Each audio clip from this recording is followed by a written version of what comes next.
All right, gang, down at the shop. Last week we had an artisans market, local artisans market, and we made a few items, and I decided we needed a sign to go out in front of our little booth or stall, and decided I needed a bell. I've been watching them make cylinder bells. They any shop just about has a old oxygen cylinder laying around, inert gas cylinder laying around,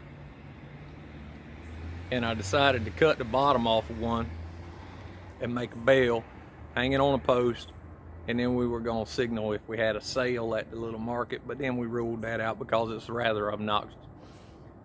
And I wanted to put my sign on the other side so they'd know whose booth they were at. This is what I came up with.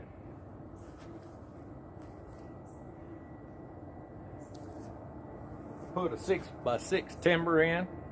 I made a socket, I'll show you that in a second. We burned out our logo. I took some flat bar and did some simple twists, and I know the blacksmiths that watch this are gonna burn me up in the comment block.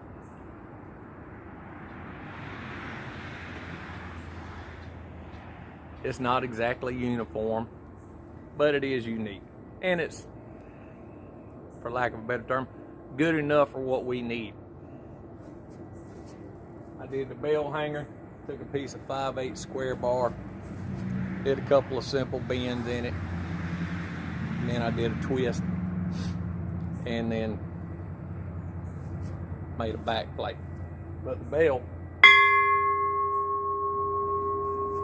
has a pretty good tone.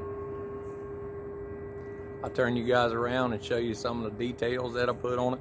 It's nothing fancy, but it makes a statement.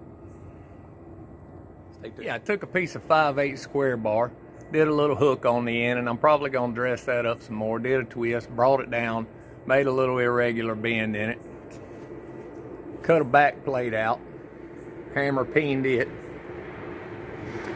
I hand burned it with my hand plasma, give it some detail, welded that on. Took the bell, took an 1.5 inch nut, piece of chain, just a ring. Same thing everybody else does. This side I did not dress up my back plate. I just did some curls on there, a little scroll work, whatever you want to call it, and hung our logo. Stained the sign, and then out on the base, the 4 sides, I cut the symbols for the playing cards out on it.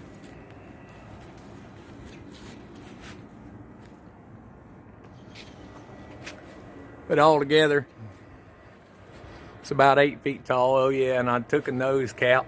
I cut some plates out, peened them, bent them, welded them, and painted them.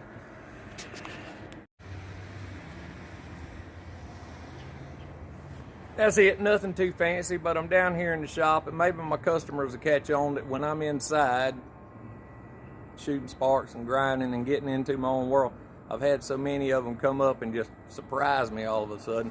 Maybe they'll